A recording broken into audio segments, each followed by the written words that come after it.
Depuis la nuit des temps, les développeurs font face aux mêmes soucis. Les applications grossissent, le développeur ajoute une énième fonctionnalité, il est prêt à livrer son code et c'est le drame. Des bugs de partout, des éléments impossibles à changer car dépendants les uns des autres, bref, un énorme bazar. Si tu es développeur à ce moment-là, il est probable que tu te rendes sur propriétérural.com pour y dénicher une parcelle parfaite pour l'élevage de chèvres loin de ce bourbier. Pire, Jean-Edouard, son Cub Master, décide qu'il faut ajouter des nouvelles fonctionnalités.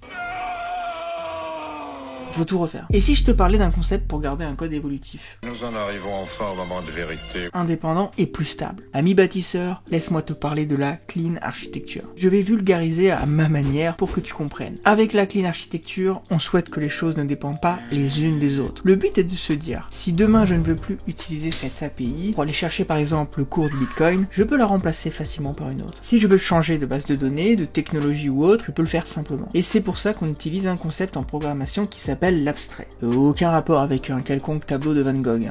C'est quoi? Je parle ici de la classe abstraite ou une interface. Ok, alors prenons un exemple très utilisé en informatique, un cabinet de vétérinaire. Admettons que Daniel, vétérinaire de renom, décide de créer un cabinet. Il l'appelle Mes deux chiens. Il met le paquet à Daniel. Et il commande des cartes de visite avec des pattes de chien, marquage véhicule sur son Cube, Nissan Cube pour les connaisseurs, et des chiens de partout. La devanture du cabinet, m'en parle pas, une vraie faute de goût. Le temps passe, et il s'avère qu'il ne réussit pas à rembourser son crédit. Il devient endetté. Donc il décide de s'associer avec une vétérinaire qui passait par là, qui s'appelle Mélissa. Le problème, c'est que Mélissa, elle voulait créer un cabinet du nom de Mélisha. Avoue que tu kiffes. Et là, ça coince. Elle dit, ok Daniel, je veux bien m'associer avec toi, mais vu que je suis spécialisé dans le soin des chats, ça va pas le faire. À ce moment, Daniel, il tire un peu la gueule, parce qu'il vient tout juste de finir son site Wix mesdeuxchiens.com, il a mis des semaines à le créer, et ça l'embête un petit peu. Tout ça pour te dire que Daniel, il aurait dû, dès le début, utiliser une classe abstraite animale, plutôt qu'une classe chien directement. Et oui, au lieu de mettre des chiens de partout, il aurait pu anticiper, et mettre plutôt des images d'animaux différents, ou même faire un jeu de mots tout mignon, avec pâtes. Pâtes en sucre, pâtes à choux, pâtes en croûte,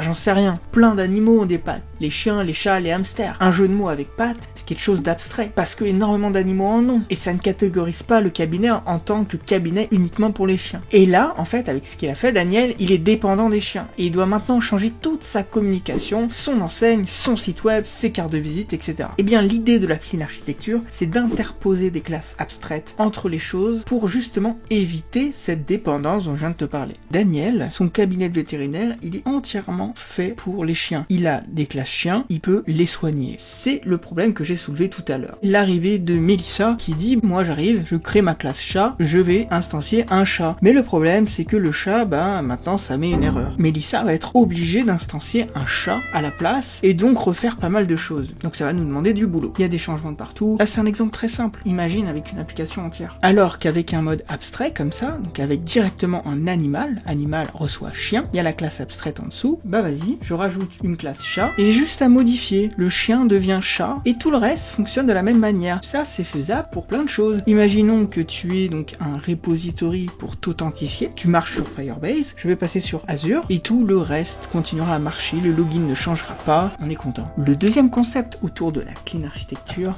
c'est le fait de tout découper. Dans ce fichier, il n'y a que du design. La logique est sortie dans un fichier spécial, contrôleur, etc.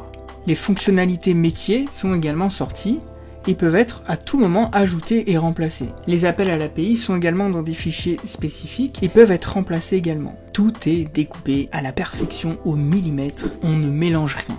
Même quelque chose qui va s'occuper de changer d'un état erreur à un état loading n'ira pas dans un écran, n'ira pas dans un contrôleur, ça ira spécifiquement dans une classe qui gère l'état. Une classe qui représente la donnée reçue, c'est dans un modèle. Une classe qui est juste utilisée pour notre application, ce sera une entité. On découpe tout. Dans ce schéma, on voit d'ailleurs que le repositories, il est vert et rouge, il a une partie abstraite et une partie implémentation. Pourquoi tous les développeurs ne font pas ça? Parce que regarde, au premier abord, c'est complexe et il faut tout découper. C'est un gain de qualité, c'est sûr. Alors, convaincu par la Clean Architecture? Si c'est le cas, lâche ton like, abonne-toi si ce n'est pas déjà fait, et moi je te dis à la prochaine vidéo.